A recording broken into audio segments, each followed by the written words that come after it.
días nuevamente. Vamos a dar inicio ya mientras se van uniendo los demás participantes. Me presento Andrea Casanova, gerente de la Asociación de Empresarios de Iztapalapa. Nos da mucho gusto que estén con nosotros en esta sesión, que estén participando. Ya es nuestra segunda sesión del año con un tema muy interesante que es Perspectivas Económicas 2021. Si bien el año pasado fue un año distinto y bueno, ya sabemos todo lo que ha sucedido, este año vamos a tener en la asociación pues conferencias también en el tema que viene fuerte, que son las elecciones también de este año, del 2021, y bueno, estén pendientes también de las capacitaciones que tenemos. Toda la semana tenemos temas, talleres. En febrero iniciamos con autoridades también, va a estar con nosotros la Secretaría de Seguridad Ciudadana, compartiendo con nosotros información. Les enviamos por correo todas las semanas y todos los días información del calendario también del mes de febrero, ya lo van a estar recibiendo la próxima semana. Y bueno, pues obviamente todos tengan un gran inicio de año. Les mando un gran abrazo, que esté lleno de bendiciones y de cosas buenas. Los voy a dejar ahora con nuestra presidenta, la licenciada Ruby Sánchez, que va a dar la bienvenida a esta sesión. Buenos días, Ruby, gracias.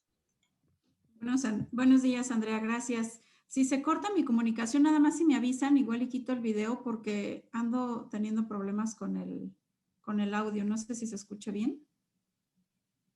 Sí. Ahorita te escuchamos bien. Ah, ok, perfecto. Sí. Bueno, pues muchas gracias a todos. Bienvenidos a Noé Romero, que va a ser nuestro gran ponente del día de hoy. Muchas gracias a todos. Están con nosotros el día de hoy, pues bueno, consejeros, nuestros empresarios de la Asociación de Empresarios de Iztapalapa. Buenos días a todos. Y pues bueno, tenemos una gran ponencia. Bien, como menciona Andrea, empezamos el día de ayer y hoy, pues bueno, tenemos el gran tema de Perspectivas Económicas 2021.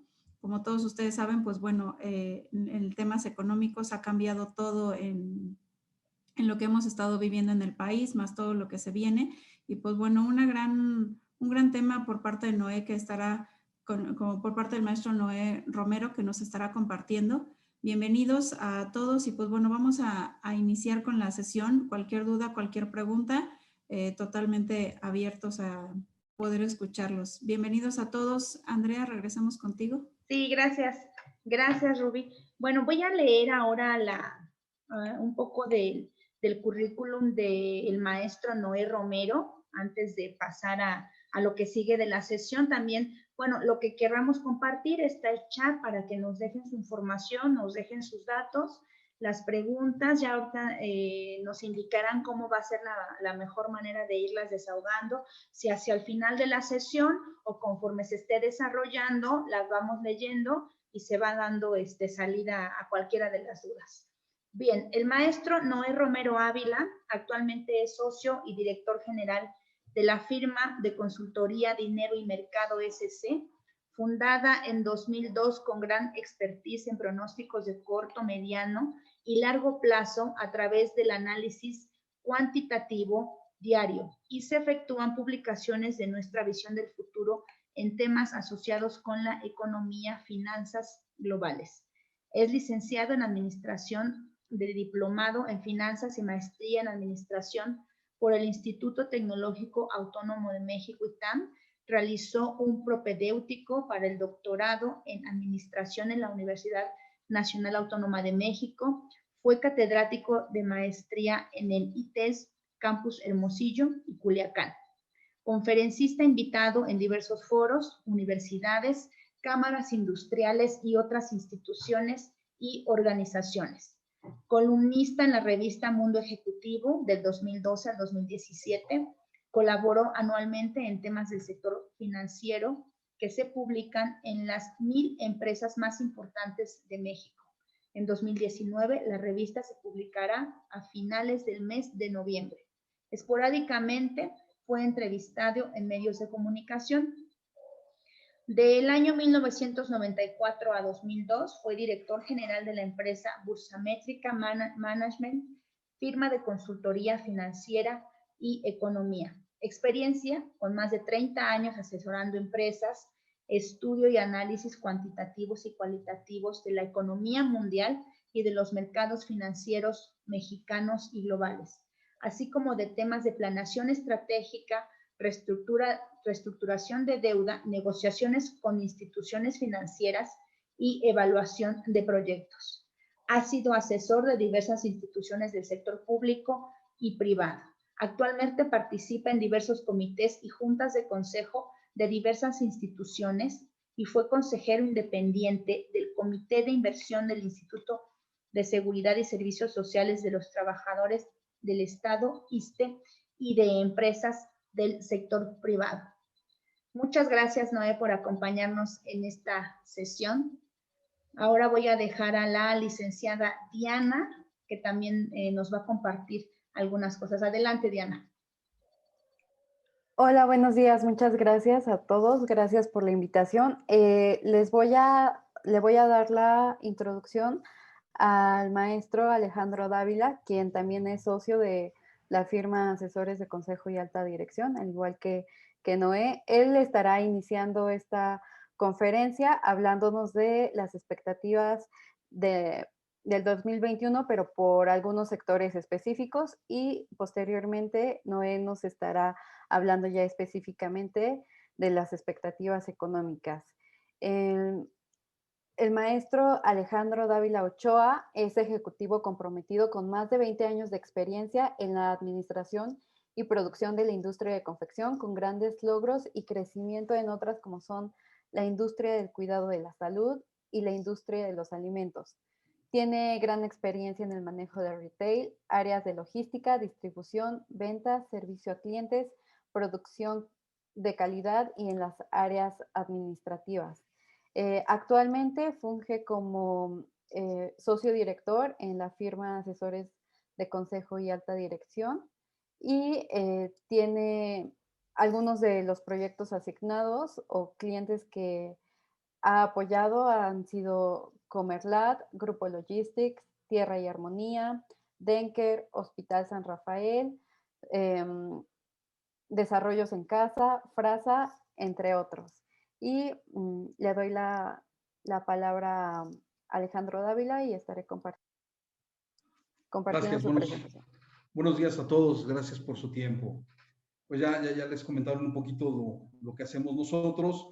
Yo soy el socio director asignado a la zona norte. Entonces, bueno, pues prácticamente de la mitad del país para arriba es la parte que nosotros nos toca estar viendo los diferentes grupos, ¿no? Entonces, bueno, pues vamos a platicar un poquito de qué es esta firma o quiénes somos como asesores de consejo y alta dirección. Somos una firma líder en Latinoamérica en la parte de gobierno corporativo y empresas familiares.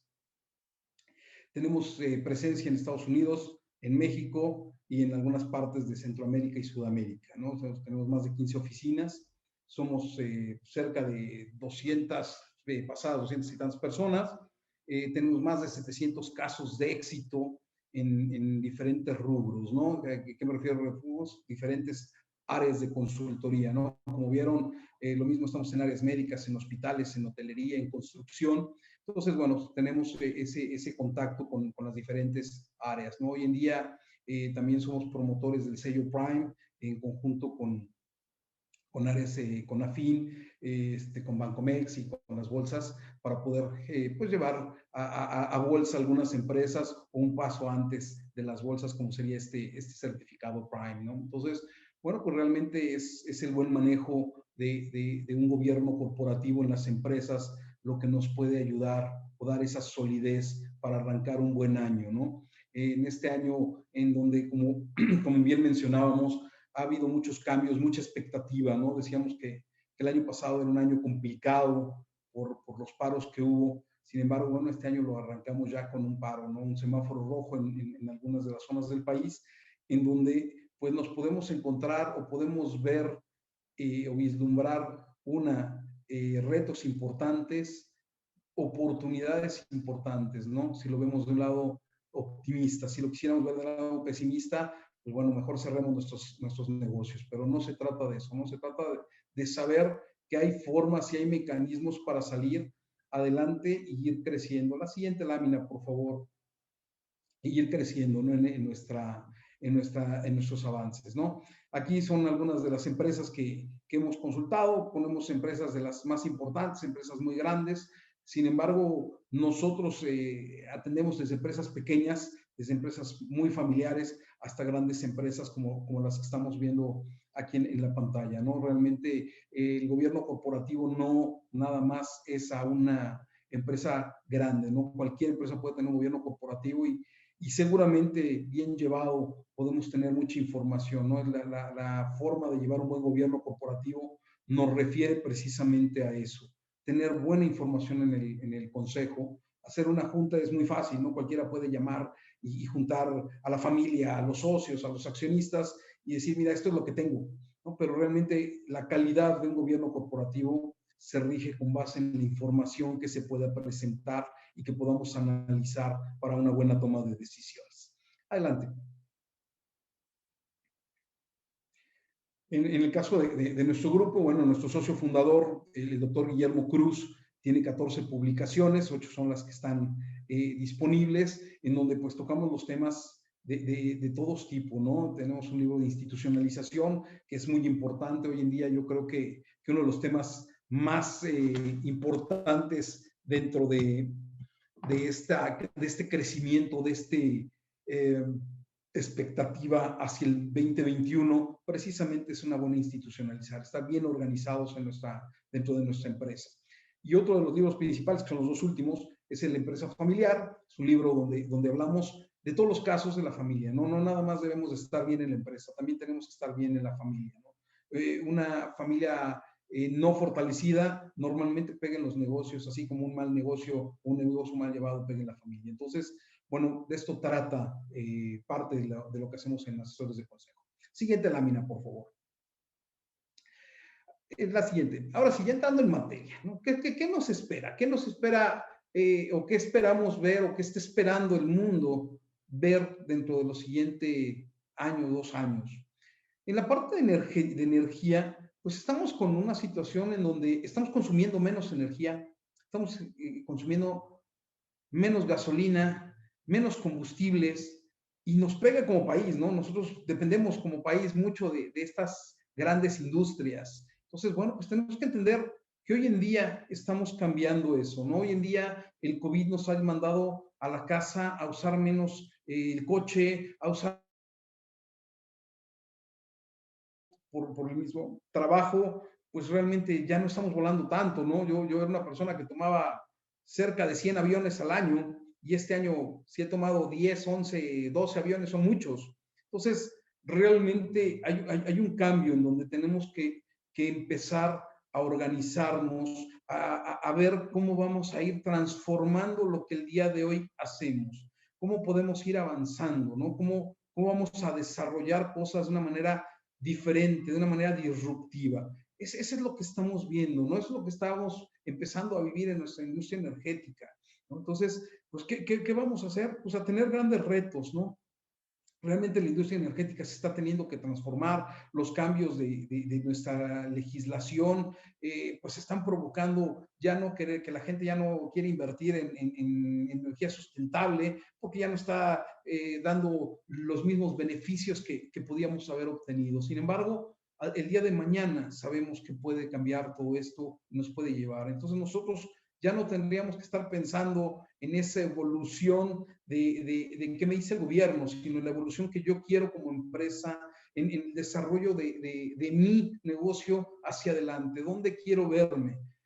Tengo algunos clientes que han metido paneles solares para el manejo de toda su empresa y la verdad les ha generado ahorros, ha habido mejora en su ahorro, en su suministro, no dependen 100% de la compañía de luz, ¿no? Entonces, ese tipo de cosas son las que tendríamos que estar enfocándonos, ¿no? Hoy por hoy hay cambios importantes en esta industria, seguramente seguiremos con las volatilidades en el petróleo por tantos cambios que podamos seguir viendo, ¿no? Siguiente lámina, por favor. En cuanto a la industria de la construcción, hay dos polos bien importantes que se están observando, ¿no? En cuanto a la parte pública, la obra civil ha bajado mucho, los cambios en cuanto a Infonavit han bajado, ya las constructoras no están teniendo esos grandes proyectos de miles de casas. Entonces, esa parte está cayendo. La construcción va bajando, se va haciendo cada vez menor en la parte de gobierno, ¿no? Las nuevas políticas del gobierno han empezado a cambiar a ciertas empresas, a las grandes constructoras, a las grandes inmobiliarias, a cambiar hacia un tipo de vivienda de interés medio, de plusvalías mayores, en donde ahí empezamos a ver, aunque uno no lo crea, tengo clientes con grandes crecimientos, ¿no? Tengo clientes que del 2019 a 2020 crecieron 30%, otros creció 40% en años de crisis. Entonces, ¿qué hicieron diferente o qué están haciendo diferente? Precisamente están tomando decisiones, están avalando su información en un consejo, ya no se está centrando en un solo hombre, que puede ser un hombre altamente capacitado y con muchos conocimientos porque ha logrado hacer su negocio, ese emprendedor. Sin embargo, se están dejando ayudar, se están dejando asesorar con gente que tenemos más conocimientos en unos u otros rubros, y eso nos está llevando a poder tomar buenas decisiones, aunados en estos gobiernos corporativos, en esta institucionalización, en donde no solo estamos vendiendo casas más caras, sino que estamos haciéndolas de una manera más eficiente, más económica. Por consiguiente, nuestros márgenes son menores. Entonces, ¿qué quiere decir en esta parte de la construcción? Que a pesar de que hay una dificultad importante en nuestro país, la gente sigue queriendo buscar en dónde voy a invertir mi dinero, quizá por el miedo a una devaluación y decir, bueno, la tierra siempre va a mantenerse revaluándose, las propiedades se reevalúan si compro bien, en lugar de tener mi dinero guardado en el banco. Entonces, es un momento de hacer cosas. Esa sería la lectura que yo les podría dar en la parte de la construcción. Es momento de seguir abriendo, de seguir creciendo, en donde estamos hablando seguramente el maestro Noé nos lo dirá, en donde estamos teniendo una dependencia mayor de las empresas privadas. No es que antes no, hoy es mayor, hoy el país depende de esta iniciativa privada, de todos ustedes que sigan creciendo, ¿no? Entonces, pues vamos, como les decía, a hacer cosas diferentes, vamos a tratar de crecer, vamos a ver hacia adelante. La siguiente lámina, por favor.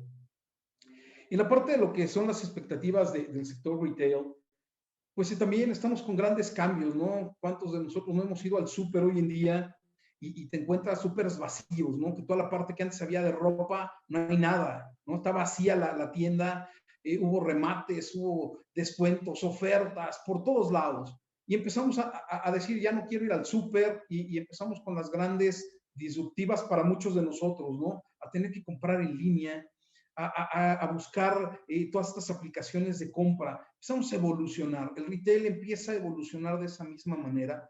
No es nuevo, sin embargo, este último año ha crecido de una manera importantísima la parte de venta por internet, al grado que, bueno, les causó tanto ruido en el 2019, perdón, en el 2020, que hoy ya tiene un impuesto que no estaba teniendo la parte de las compras y las ventas por línea, ¿no? Entonces, bueno, esta parte habrá que explorarla a los que no la tienen, habrá que empezar a hacer esas pruebas, habrá que ver esos mecanismos de hacia dónde vamos y qué vamos a ir haciendo para avanzar. Hoy en día en el retail, la atención al cliente, por cualquiera de los canales que estemos manejando, digital, presencial, nos sigue dando esa fuerza. La gente está comprando en los lugares donde se siente bien atendida, en donde encuentra una app amigable para poder comprar, en donde le dan la razón, porque estamos hoy con un temor, mucha gente de decir, ¿y cómo voy a pagar? ¿Y cómo voy a soltar mis cambios? ¿Y cómo voy a soltar mi cuenta en el teléfono? Toda esa parte nos está haciendo evolucionar a una generación como la nuestra, la mía, para no entrar en detalles porque veo jóvenes dentro de la conversación. Entonces, de nuestra generación, en donde, hijo, nos decían que nuestros números privados eran privados si no los dieras, ¿no? Entonces, estamos evolucionando, tenemos que entender que eso nos va a llevar a diferentes tipos de pago, ya hay muchos, ¿no? Está el CODI, el QR, pagar por tarjetas electrónicas, bueno, todo esto nos está llevando a evolucionar, el retail está evolucionando hacia allá,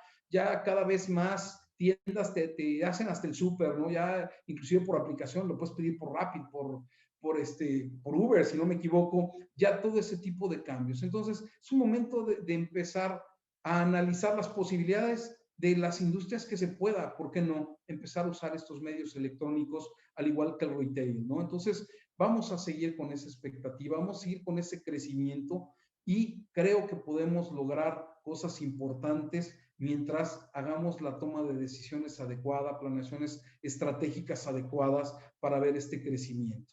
Siguiente lámina, por favor.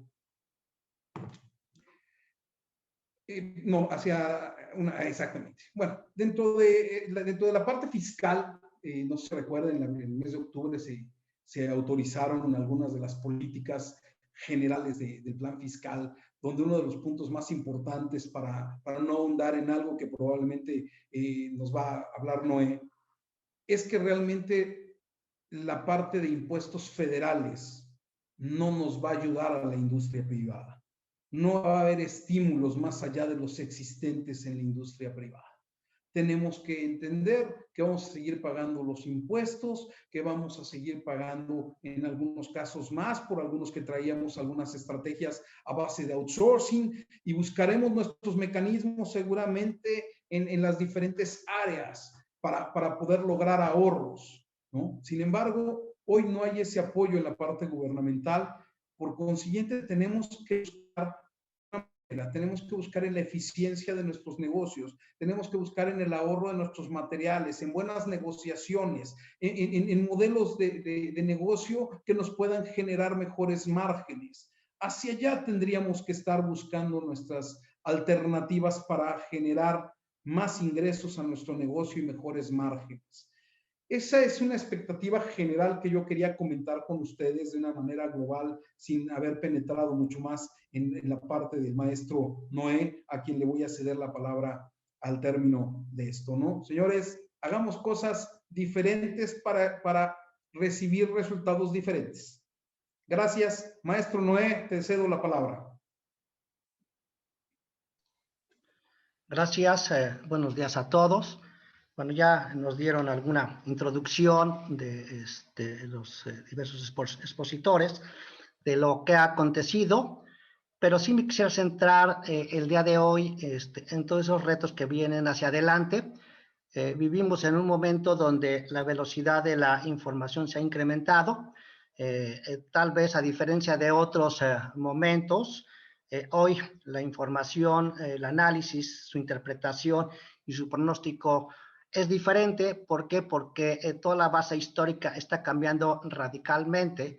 ¿Por qué? Porque la estructura de información, los nuevos modelos de negocio están cambiando las estadísticas. Entonces, los empresarios, la estrategia requiere de que las empresas estén bien informadas. Sin embargo, el riesgo es que hay montañas de información, nos llegan montañas de información todos los días, pero hay que saber discriminarla. Entonces, yo creo que también ese es un gran reto para ustedes, las empresas, nosotros apoyarlos en ese contexto.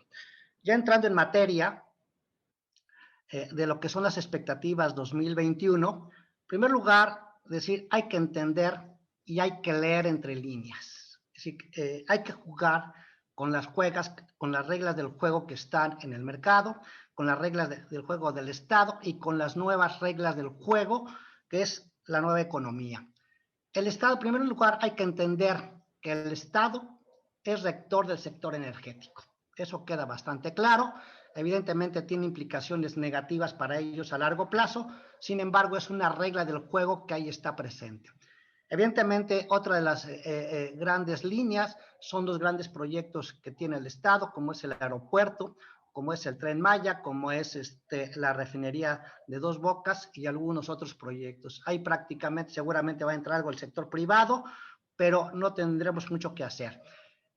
lo importante de todo ello es que la inversión en los demás sectores es totalmente abierta. No hay que, si uno quiere invertir en el sector energético, evidentemente el riesgo es, de entrar ahí es alto, o en los grandes proyectos del Estado que ya mencioné, pero las empresas tienen que invertir, no hay limitaciones en la inversión para los demás sectores industriales.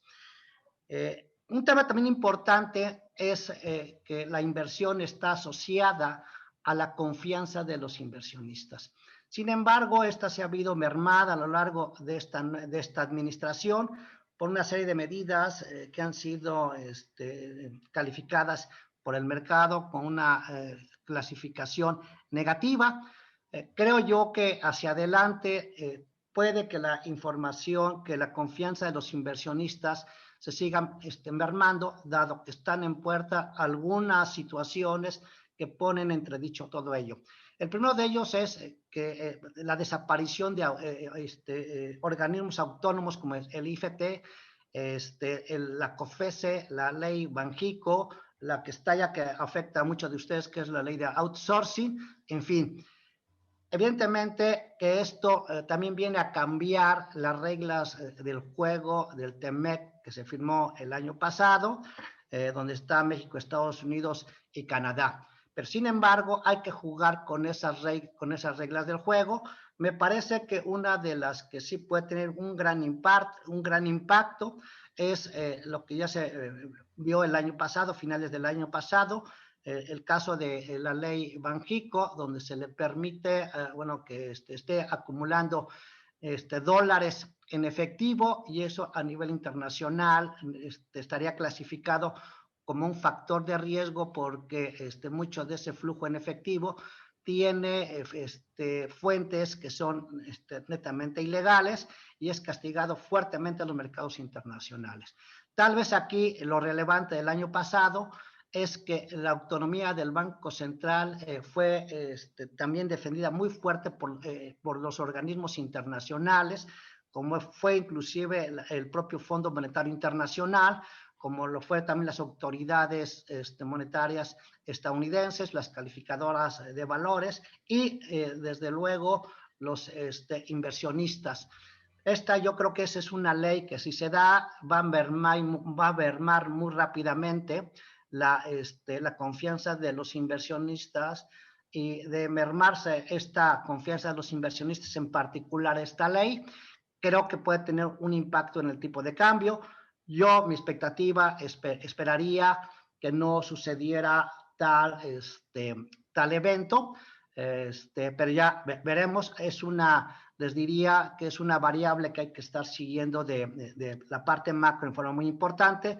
Todo lo que tiene que ver con el outsourcing también hay que verlo en forma muy importante.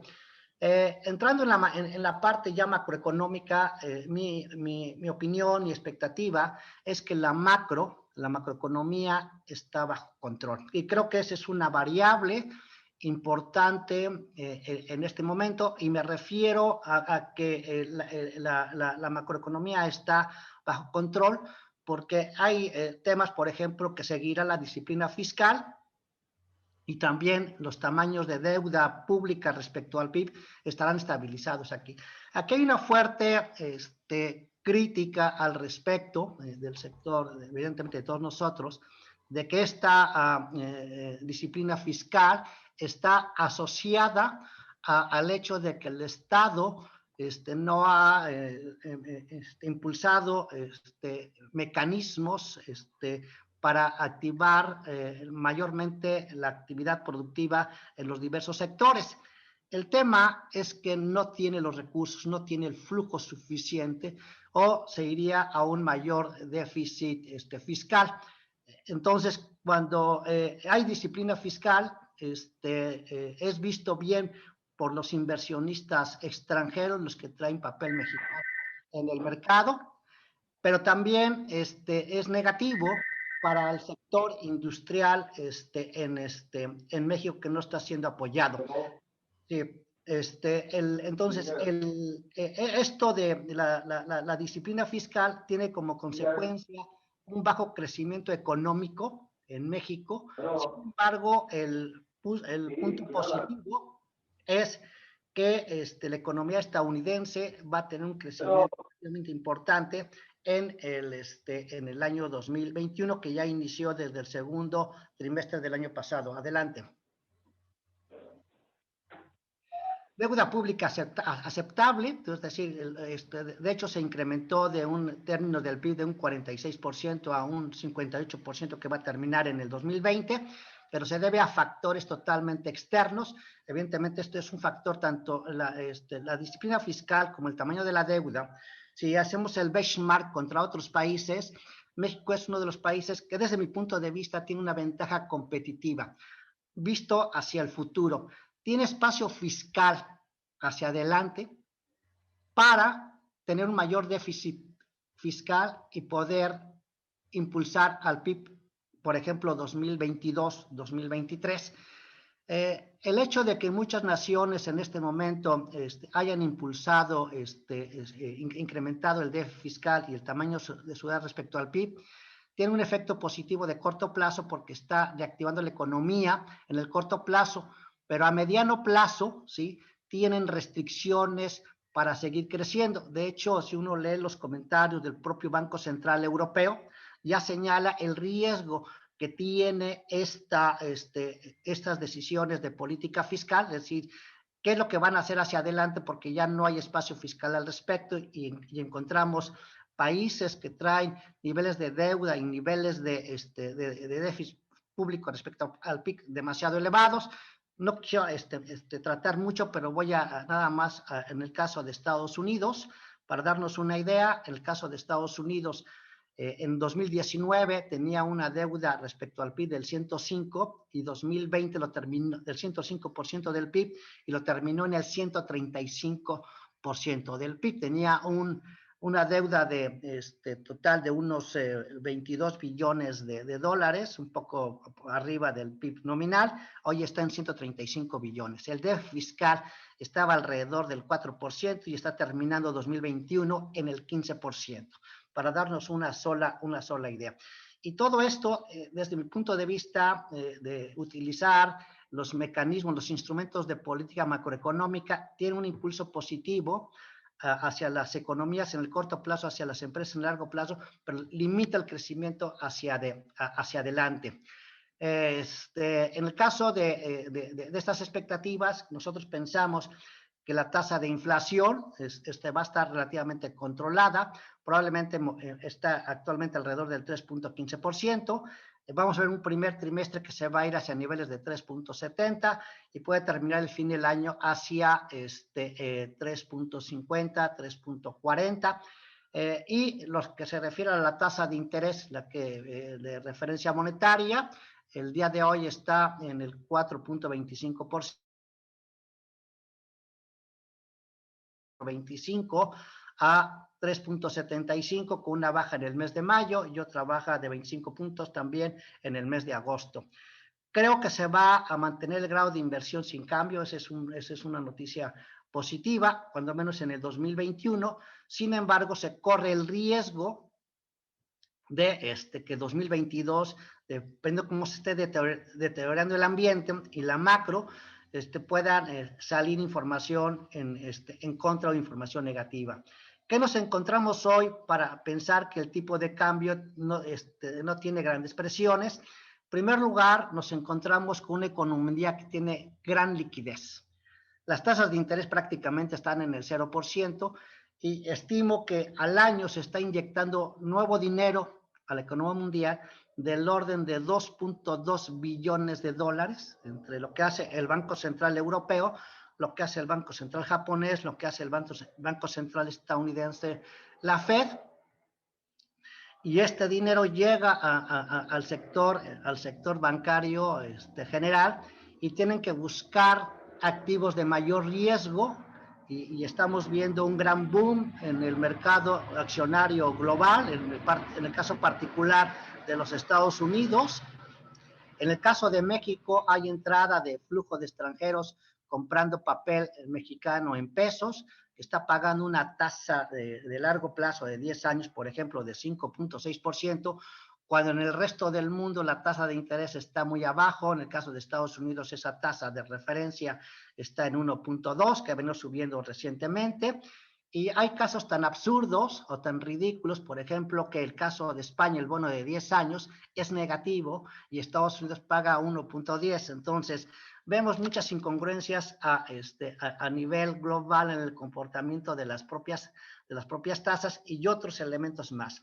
Vamos a ver un dólar estadounidense débil, es decir, contraparte, monedas asociadas como el peso mexicano, el euro, etcétera, que van a estar fuertes por algún tiempo. Sin embargo, evidentemente, mientras las tasas de interés estén cercanas a cero y mientras exista esa gran liquidez, los activos de mayor riesgo van a seguir teniendo impulso positivo. Adelante, siguiente, por favor. Un tema aquí que se ha tocado es la pandemia y su impacto, y que tiene que ver con el desempleo, y esto es un círculo perverso porque es difícil. Estamos viendo prácticamente en este año, ya lo saben todos ustedes, un incremento radical y también con un sesgo negativo al respecto. Pero quisiera comentar un tema que tiene que ver con la pobreza, que en México se ha incrementado en forma sustancial. Y para tener una idea y que tengamos conciencia de qué es el nivel de pobreza, de qué es el nivel de pobreza y cómo lo podemos medir, y son datos del Coneval y de organismos internacionales, y voy a hablar de datos muy cerrados, no tan precisos, pero nos damos una idea.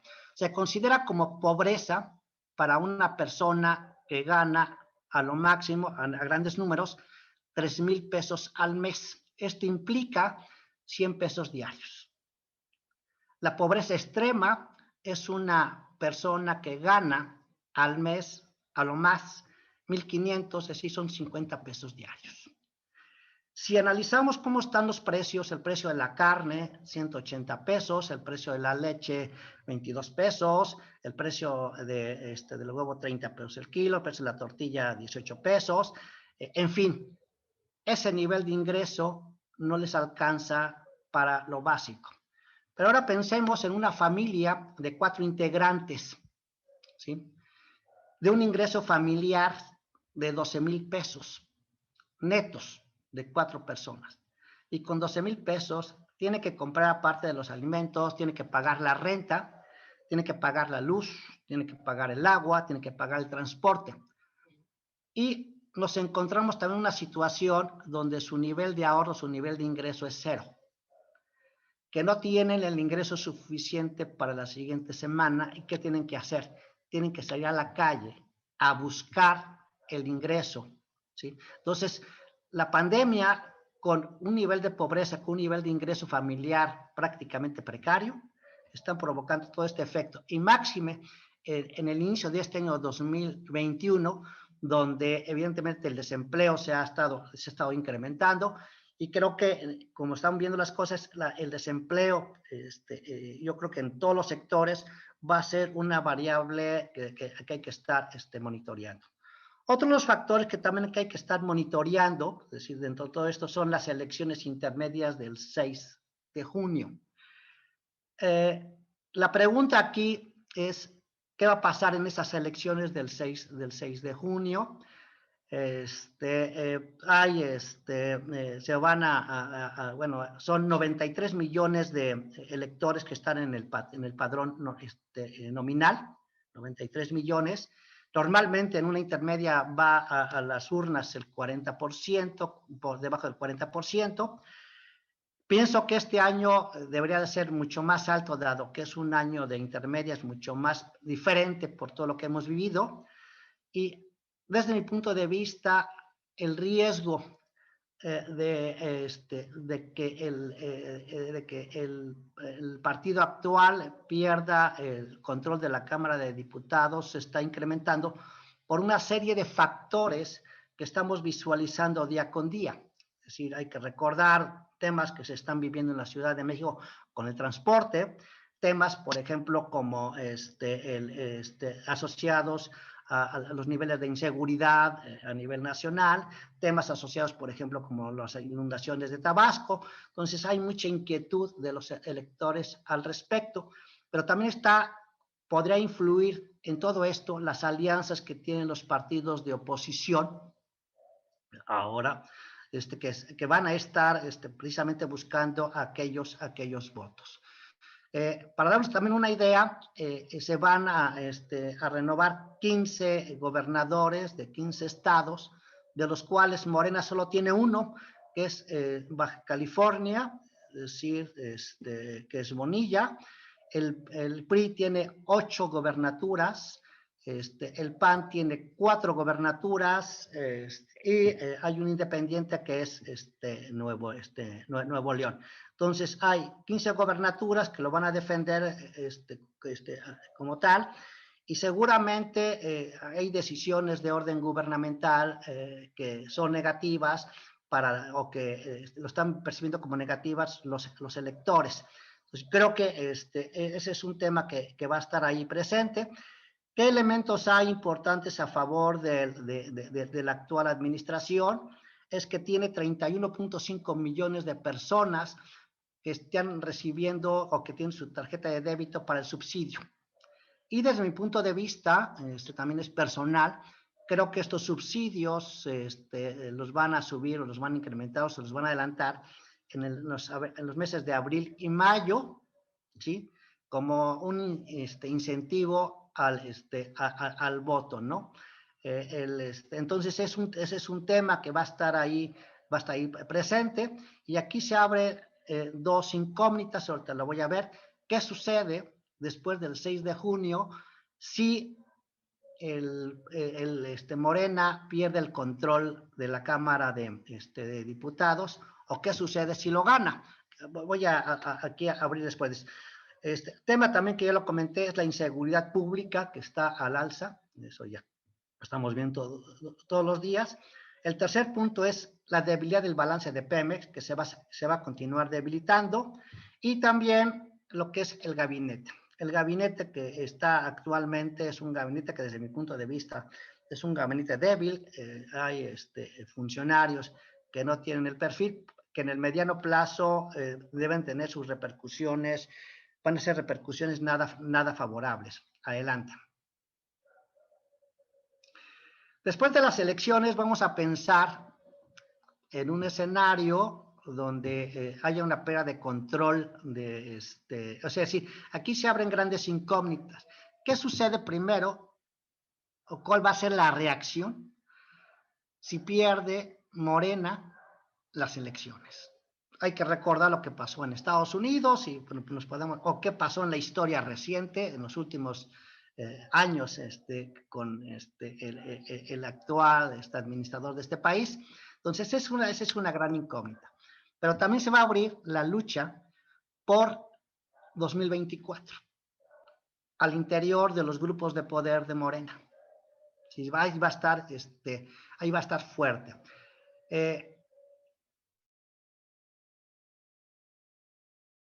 Va a tener sus consecuencias. Podemos ver, y esto también es un escenario, un primer semestre relativamente tranquilo previo a las elecciones, y un segundo semestre, dependiendo cómo sean los resultados, complejo. Hay que tenerlo en el radar. Les comentaba que hay que adaptarse en las estrategias a las reglas del juego que están en el mercado, adaptarse a la nueva economía que también tiene nuevas reglas y que las nuevas reglas se están cambiando en forma paulatina, y la importancia de la información. La información tiene un valor muy importante. Si no hay información, ¿sí?, la toma de decisiones se vuelve un riesgo. Ahora, y vivimos en un mundo también donde hay montañas de información. Hay que discriminar la información de cuál es la buena y cuál es la mala. Entonces yo hago una definición rápidamente de que hay información valor 0, que no me sirve para nada, y hay información valor 1, que sirve para mi toma de decisiones. Sin embargo, el hecho de que yo tenga una información 0 no implica que todo el mundo tenga esa información 0, porque puede ser valor 1. A lo mejor la información 1 para mí es eso, pero para otros es valor cero. Hay que saber discriminar al respecto. Y también en la toma de decisiones hay un concepto que manejo, el enemigo está en casa, cuando uno está hablando de las estrategias. ¿Y a qué me refiero? A que el enemigo está en casa. A lo largo de toda mi historia de estar asesorando empresas, y voy a poner uno, dos o tres ejemplos, cuando me hacen, que me invitan a hacer un diagnóstico de las empresas, y me dicen, yo creo que mi empresa está pasando esto por tal razón. Y voy a un ejemplo. Una empresa de la industria de cosméticos me dijo, ¿sabes qué? Estoy preocupado porque mis ventas se cayeron. Hago el análisis de la industria y veo que la industria crece. Veo el análisis, hago los datos y veo que los precios en ese momento estaban creciendo alrededor del 6-7%. La administración de esa empresa decía que la política monetaria del Banco de México estaba incidiendo en que sus ventas estuvieran cayendo. Sin embargo, cuando hacemos un análisis de los datos, voy y digo, quiero ver los precios que tenían el año pasado y los precios. Y habían incrementado los precios, eran productos de precio bajo, por decir algo, un producto de 30 pesos, de repente lo subieron al 36%, un 20%, un producto de 25 lo subieron a 28, 30 pesos, cuando la industria lo ha aumentado 5 o 6%. Los clientes son muy sensibles a cambios en los precios, ¿sí? Entonces, el enemigo no está en la política monetaria, el enemigo está en casa. Y voy a comentar también algún otro también de que el enemigo está en casa en la toma de decisiones, que me invitaron alguna vez también a evaluar una empresa que se dedicaba a vender un producto que era muy masivo. Estaban sus fábricas trabajando 24 horas, tenían montañas de sus inventarios, estaban llenos. Comienzo a hacer el análisis, era un momento de recesión en México y estaban hago el análisis de los inventarios, tenían distribuidoras alrededor de toda la República Mexicana y el balance decía que estaban incrementándose las ventas, pero no tenían el flujo. Cuando hago el análisis, la forma que hacía la matriz es que le enviaba el inventario a las sucursales y contabilizaban como ventas cuando las sucursales no estaban desplazando el inventario. Entonces no eran ventas, sino estaban en las cuentas por cobrar. Cuando hice el análisis, y se va hacia abajo también porque daban el crédito, tenían 2 años de inventario. Para darnos una idea, porque el enemigo estaba en casa y no se habían dado cuenta que había recesión, y aparte de una contabilidad que estaba, o sea, los balances estaban 2 años atrás, en fin. Entonces yo creo que cuando estamos analizando eso, hay que buscar si el enemigo está en casa o estamos responsabilizando a elementos que están fuera de ello. Adelante.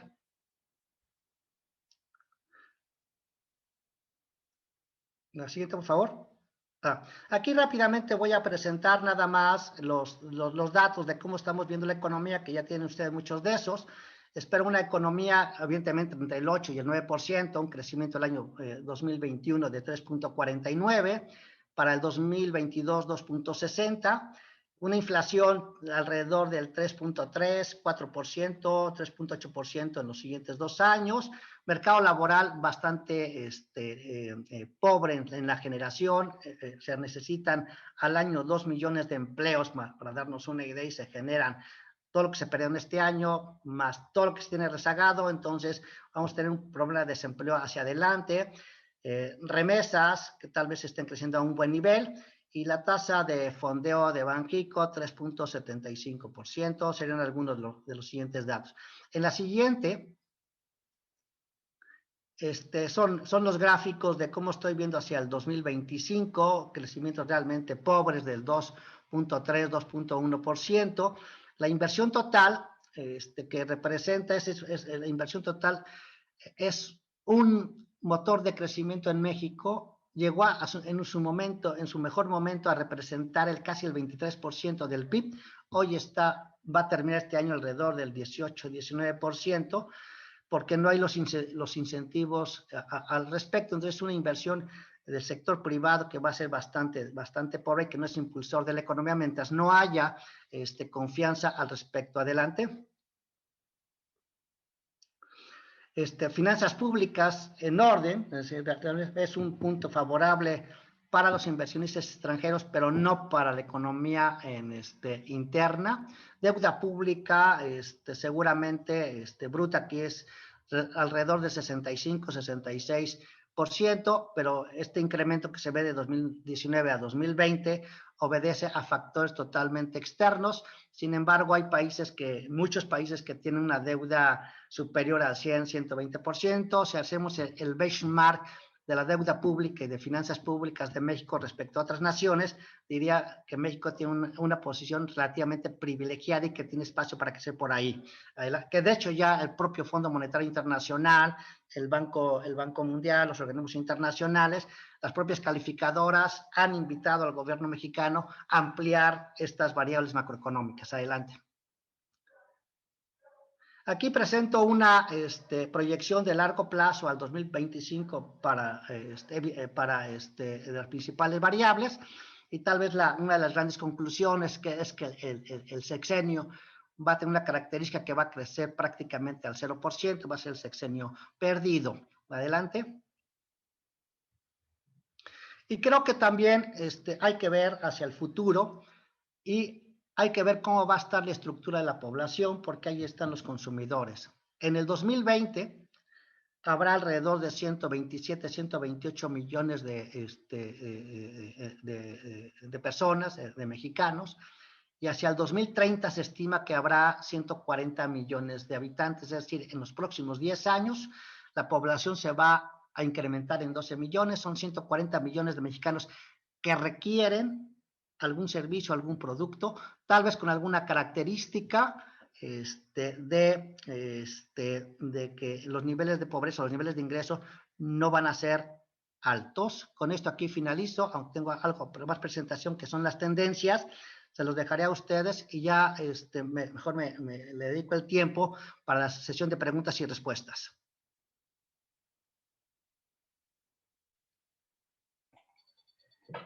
Perfecto. Muy bien, entonces, muy bien, Noé, muchas gracias. Vamos a pasar entonces a la parte de sesión de preguntas y respuestas. Aquí todavía en la parte del chat, que lo he estado revisando, todavía no nos han puesto ninguna pregunta. ¿Alguien que nos quiera comentar algo, que nos lo escriba por esta vía, por favor?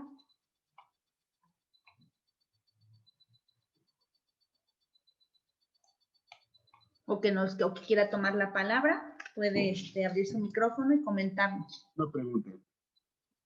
Jorge, gracias. ¿Cuál es la tendencia en cuanto a la integración que se está dando en los seguros, en virtud de que hoy día tenemos una gran cantidad de reclamos en la parte de vida y salud? ¿Cuál es la tendencia que ustedes observan? O sea, hacia adelante. Sí, perdón, si se puede pegar al micrófono, que no se escucha. Jorge, se pierde un poquito la pregunta que estás haciendo, no te escuchamos muy bien. Ok. Derivado de los cambios que se están observando, ¿cuál es la tendencia que se puede observar o que se puede analizar con estos datos en relación a los seguros, tanto de vida y salud, en comparación con todos los otros ramos de seguros? ¿Y cuáles serían los grandes riesgos que pudiera estar sufriendo la industria del sector asegurador? Bueno, yo creo que, uno de los riesgos inherentes, yo creo que a la industria de seguros, como muchas industrias, es el nivel de ingreso. El nivel de ingreso de las familias, el nivel de ventas de las empresas. Si me hablas de seguros de vida, el seguro de vida, y evidentemente que está asociado en un incremento en los niveles de deterioro de la salud de la población, deberíamos de ver un incremento en el tamaño del mercado de seguros. Sin embargo, en contraparte, en la otra parte del balance, las familias no tienen el flujo suficiente. Si ya hablamos, por ejemplo, de que se está incrementando los niveles de pobreza, pues yo creo que estos tipos de seguros habría que clasificarlos por niveles de ingreso familiar, y yo creo que las familias de mayores ingresos son los que van a tener que demandar más este tipo de seguros. Dos, evidentemente que en el tema de los de automóviles, estamos viendo niveles de inseguridad bastante altos, los niveles de robo de coches. Pensaría que ahí se debe de estabilizar o de estar creciendo.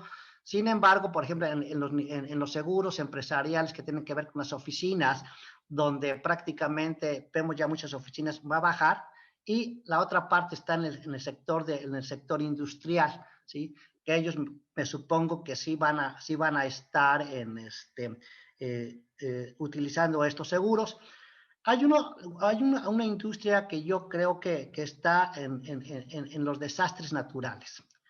No lo hablamos aquí, pero el hecho de que estemos en la pandemia, que es un cambio al modelo económico bastante radical, y que vienen más riesgos de este tipo, creo que hay uno que está latente, que son los cambios climáticos.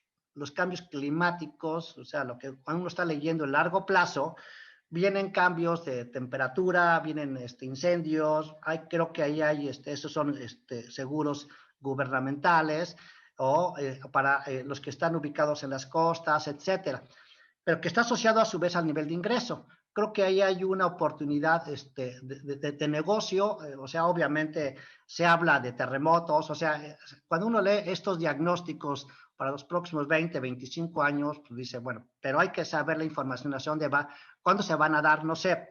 Recuerdo en el pasado cuando veía las megatendencias y se hablaba de problemas sanitarios como decían los próximos 20, 25 años, y llegó antes, ¿no? Yo creo que hay que tenerlo latente. En el corto plazo diría que podría ser negativo porque no hay el flujo suficiente por parte de las familias para estar ahí, y además en el mercado laboral se están incorporando muchos competidores, muchos promotores, promoviendo los seguros de todo tipo.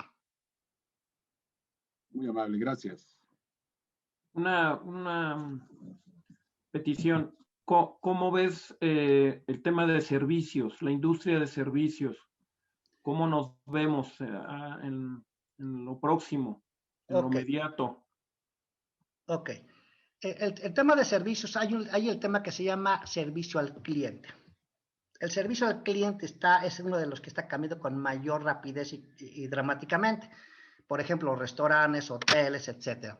Yo creo que hay que adaptarse a eso. En el tema de servicios hay que definir exactamente cuál es, o sea, no hay una regla que me diga, ¿sabes qué? El sector servicios, para darnos una idea, dentro del PIB, en México representa el 67%, 65% del PIB, y hay una cantidad de subsectores de este sector servicios. Había que definir exactamente en qué subsector del sector servicios te encuentras para hacer el análisis de ahí. A nivel general no lo podemos establecer porque cada sector va a tener un comportamiento diferente dependiendo cuál sea. En primer lugar, si hay un cambio en el modelo de negocio que tenías. Dos, si hay un cambio es servicio al cliente. Sí, hay que analizar cuando hablo de la información, hay que analizar ese tipo de información. ¿Cómo estamos? ¿En qué sector me encuentro? ¿Cómo está mi empresa? ¿Sí? En ese sector. ¿Cómo están mis competidores en ese sector? Porque decir, bueno, representa el sector, no puedo hablar de que el sector servicios es el sector más grande que contribuye al PIB con el 65% a grandes números. Entonces, dime, ¿en qué sector te encuentras? Pero hay mucha información. También lo que quiero comentar es que para hacer el análisis, el INEGI cuenta con una información verdaderamente rica. Hay que explorar y que nos ayuda a entender bien nuestro negocio y que nos puede ayudar. Sin información, ¿sí? Si no entendemos nuestro sector, si no entendemos nuestra industria y si no entendemos nuestra empresa y además no tenemos información, es complicado. Pero si me dicen en qué sector, había que analizarlo en forma particular y en forma profunda. En el caso, por ejemplo, me hablas del sector de exportación, un poco aquí, Estados Unidos, va el sector de exportaciones, va a ir bien el sector externo en México, ya lo estamos viendo con la industria automotriz, que está en auge, están recuperando los niveles de venta que tenían prácticamente, yo pienso que en los dos siguientes meses van a tener niveles de ventas de autos a los previos a la pandemia. En el caso de México, la industria automotriz se ha recuperado de forma muy importante, nada más dando algunos datos. Prácticamente en el mes de abril del año pasado, la industria paró, o sea, estaba al 99%, y hoy está prácticamente al 90% de sus mejores, no, perdón, está al 60% de sus mejores momentos de producción. Entonces, yo creo que el sector automotriz en México le va a ir bien, y que es lo que le da dinámica a la economía mexicana. También nos pregunta, maestro Noé, ¿qué opina sobre las inversiones en las criptomonedas? Y para ser específico, ¿existen aplicaciones para poder invertir en este tipo de activos? Sí, bueno, aquí, de hecho, es una pregunta que me han hecho durante mucho tiempo, la inversión en los activos de alto riesgo. Y bueno, en esta época de pandemia, ese tipo de activos ha llegado a tocar máximos. Sin embargo, no soy partidario de hacer recomendaciones y menos de ese tipo de instrumentos que no tengo la información suficiente. Es decir, es una industria, un mercado donde está caracterizado por grandes tiburones, que son los ganadores, y evidentemente todos los días recibimos por internet, ¿sí?, cantidad de información para invertir ahí. Normalmente suben el precio, de repente, nada más como un ejercicio mental, está observando cuando suben el precio con bajo volumen, el precio están ahí, y cuando baja el precio, el volumen se incrementa. Entonces, los grandes jugadores están jugando con eso, y va a haber un momento donde haya un ajuste muy importante. Hemos visto estos ajustes muy importantes a lo largo de los últimos tiempos. Vivimos un boom igual que en los bursátiles a nivel global, ¿no? Entonces diría, no soy partidario y no daría una recomendación al respecto. Para mí es un nivel de riesgo alto. Perfecto, muchas gracias. También nos comentan, ¿qué riesgos? Sí. Se me fue para abajo la pregunta, un segundito. Está preguntando con los fideicomisos, ¿no? Ajá, correcto. Okay.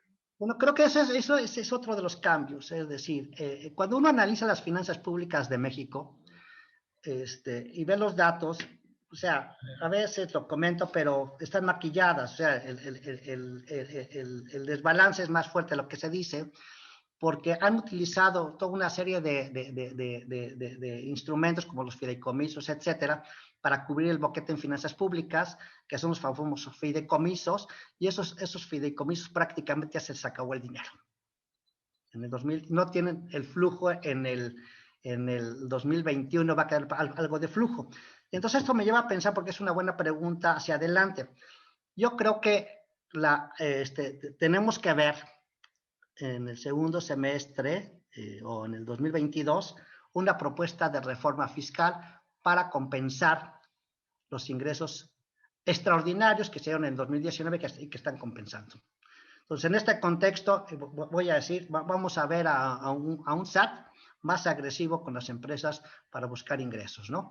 Pero evidentemente los flujos de los fideicomisos prácticamente es negativo porque se requieren ahora y no están. O sea, ya son negativos porque se requieren para la parte de salud, etcétera, para muchos elementos que estaban ahí. Seguramente algunos no funcionaban, tenían razón de ser, pero no todos.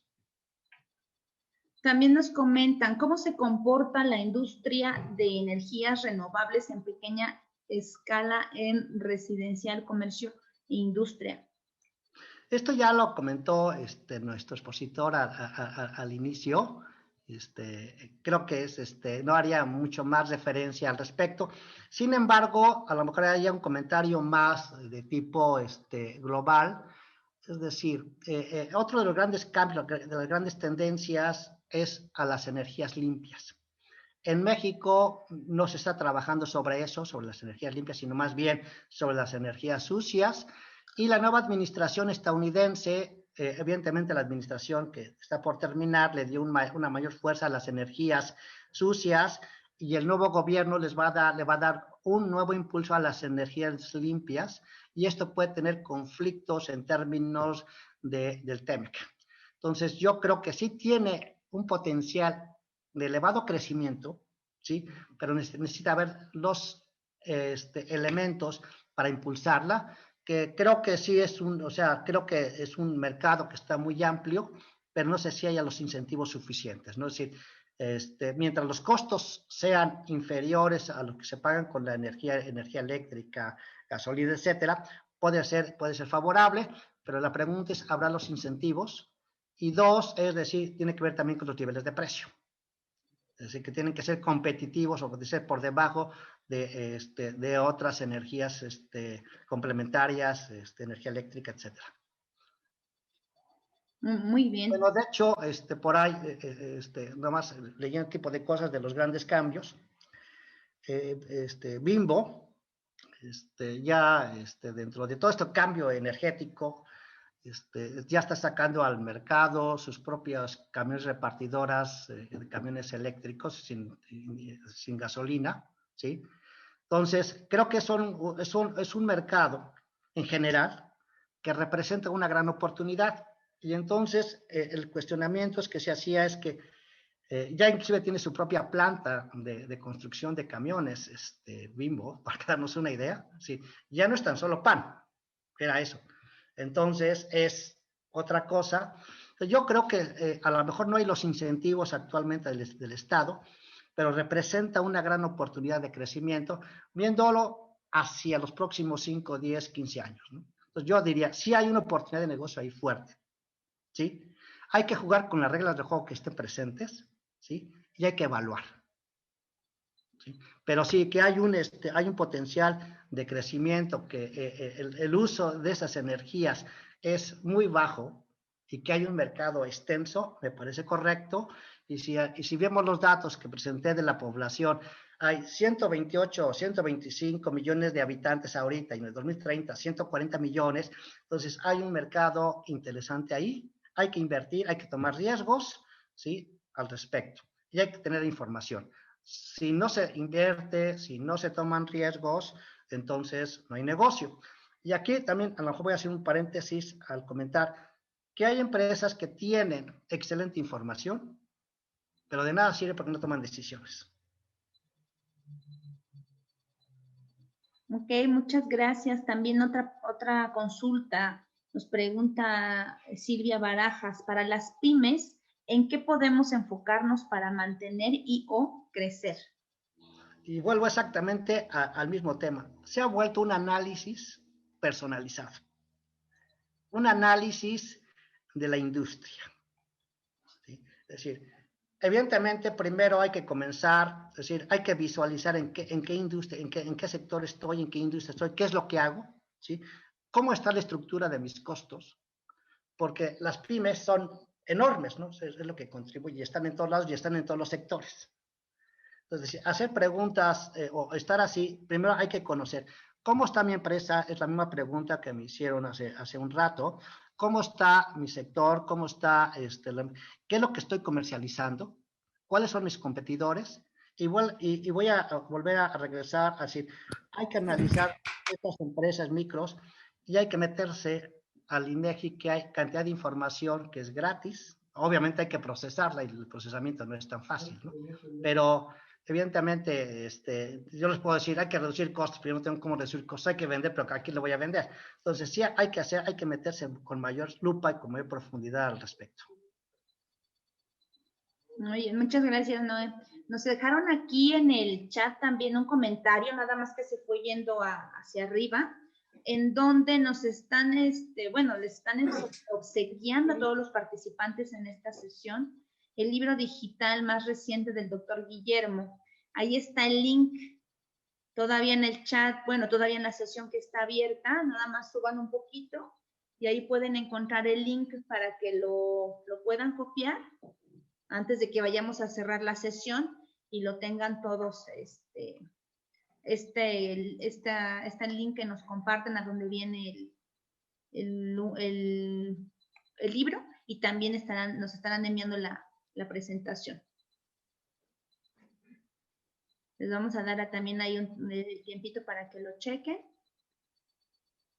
Y también nos pregunta Osman, ¿cómo se ve la seguridad electrónica? Ese es uno de los grandes cambios que estamos viviendo el día de hoy, son las nuevas tendencias, y las nuevas tendencias nos tienen que llevar a incrementar los niveles de seguridad electrónica. Yo soy partidario o soy fan de utilizar todas estas herramientas, y entonces la seguridad comienza desde uno mismo.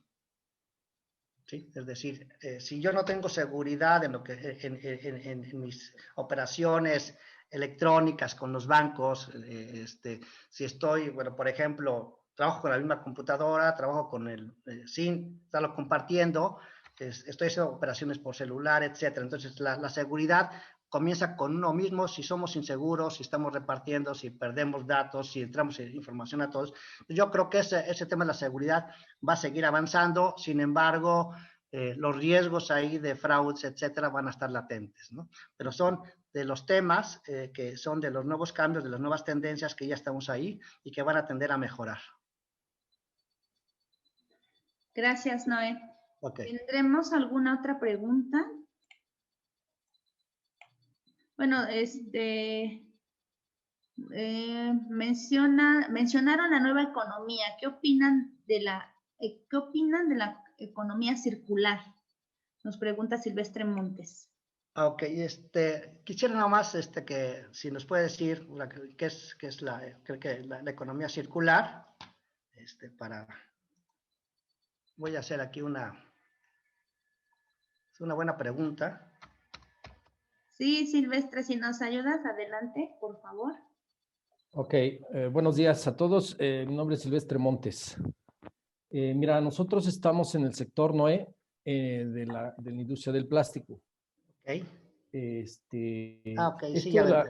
Esto de la economía circular nos habla, esto es a nivel mundial. De hecho, hace un mes, en el G20, no sé si tuvieron la oportunidad de ver, los 20 países que participaron hablaron precisamente de las energías renovables y hablaron de la economía circular, que hay que apegar o se van a apegar a esa situación. Desgraciadamente, nuestro representante o nuestro presidente, cuando estuvo hablando, lo único que habló fue, ni siquiera tocó los temas, porque ya lo habían visto ustedes ahorita al principio, que él no está a favor de las energías renovables, o de cambios hacia lo que es la parte del medio ambiente, y de una otra forma habló del reparto de apoyo a los pobres.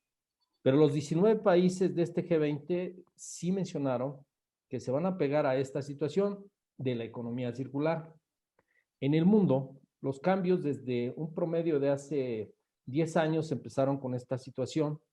La ONU, de hecho, ha firmado este pacto, y nosotros ahorita como sector del plástico ya presentamos y estuvimos en reuniones con el Senado de la República.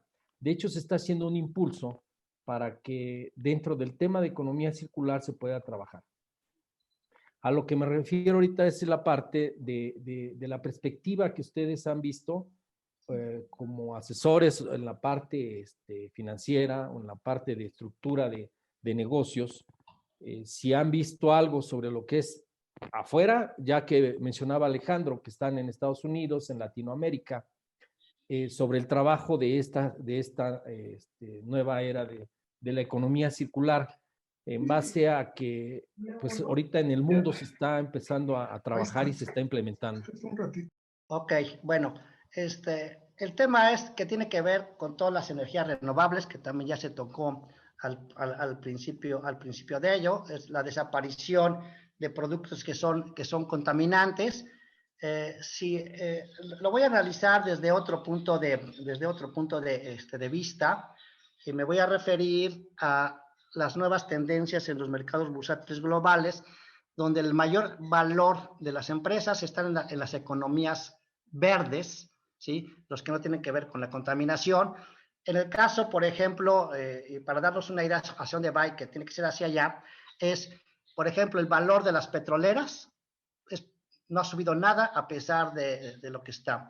El valor, por ejemplo, de empresas que son contaminantes no les interesa. Y voy a poner en el caso particular de empresas como Cemex, que es una gran empresa, pero que su valor de mercado no está. Es decir, sí, la economía circular está relacionada con una economía limpia, con una economía verde, y es lo que va a tener valor, y hacia allá son las tendencias. Inclusive en las nuevas filosofías empresariales está precisamente el tema de las economías verdes, de tener una mayor relación con las autoridades, etcétera, con los empleados. Entonces, creo que todo lo que tiene que ver con productos que sean contaminantes, con industrias que son contaminantes, van a tender a ser pequeñas o a desaparecer en el largo plazo. Muchas gracias. Muchas gracias, Noé. Ya no tengo, nos comenta Silvia Barajas, excelente información y bien explicada. Muchas gracias acá. Creo que ya no hay más preguntas que se hayan agregado al chat. Creo que ya nadie más quiere tomar la palabra. Le voy a dar la palabra a la licenciada Rubí Sánchez para que nos dé el cierre de este evento. Gracias, Rubí. Gracias, Andrea. Por ahí ya nada más hay una última pregunta de Bernardino. Mi pregunta yo creo que se perdió. Muchas gracias por su tiempo. Noé, ayer publicaron el reglamento sobre el uso medicinal del cannabis en México. ¿Qué perspectiva económica hay en la industria para los próximos años en México? Antes de cerrar. Bueno, yo creo que la parte de la medicina es uno de los sectores de una tasa de crecimiento muy alta. Creo que es, de hecho, he estado ya en forma personal como parte de mi metodología platicar con algunas industrias, con los médicos, etcétera. Y me comentaban en general que a lo largo del último año lo que han observado lo que han vivido es un incremento en la cantidad de personas que van a visitar al médico. Los hospitales privados, evidentemente con esto de la pandemia, han tenido un incremento en actividades de operaciones que no se están dando ahorita, que le han dado una mayor prioridad. Entonces yo creo que la industria médica, las nuevas medicinas, lo que tiene que ver con la psiquiatría, con la atención personal, y dado todas las implicaciones negativas que ha implicado el confinamiento en las familias, va a tener ya tiene un efecto positivo en esa industria y todas las industrias colaterales. Yo creo que las medicinas alternativas, ese tipo de cosas, va a tener una mayor demanda. Entonces yo diría sería una de las industrias de las que van a tener una tasa de crecimiento muy fuerte, o ya tiene una tasa de crecimiento muy fuerte, ¿no? Evidentemente habría que estar viendo las regulaciones gubernamentales, etcétera, pero creo que están ahí, ¿no? Como uno de los sectores ganadores hacia adelante en los próximos años. Excelente, muchas gracias. Pues me parece que ya no hay ninguna pregunta adicional. Muchísimas gracias, Noé, a todo tu equipo, a Kat por esta sesión. Si bien, como bien lo mencionas, hay un futuro pues incierto, pero también hay mucha información de la que podemos ir analizando y poder implementando estrategias. Por parte de la asociación tenemos una excelente relación con el INEGI. Constantemente estamos compartiendo la información que nos envían para que ustedes también estén. Hemos dado cursos por parte del INEGI, que como bien lo menciona Noé, es una excelente herramienta de información, aunque efectivamente ya el análisis, pues bueno, es adicional. Pero el análisis que nos hicieron en la parte de los sectores de manera inicial por parte de Alejandro, pues muchísimas gracias. Nos ayuda por parte de todos nosotros que realmente tenemos diferentes sectores dentro de la asociación. Y pues bueno, conocer las nuevas reglas del juego de mercado que al día de hoy pues tenemos. Y pues bueno, tenemos mucho trabajo por hacer, muchas acciones que tomar. Nuevamente agradecerles por esta gran sesión que pues bueno es importante para todos nuestros empresarios. Agradecerles a todos, desearles buen inicio de año, ya que pues bueno, son las primeras sesiones y pues estamos en comunicación para compartirles nuestros siguientes eventos. Gracias, Diana, por estar también con nosotros en esta coordinación del evento.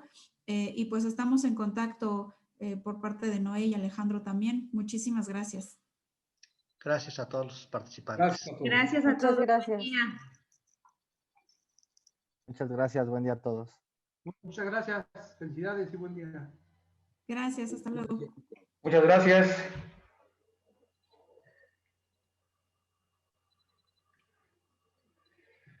Hasta luego, bye.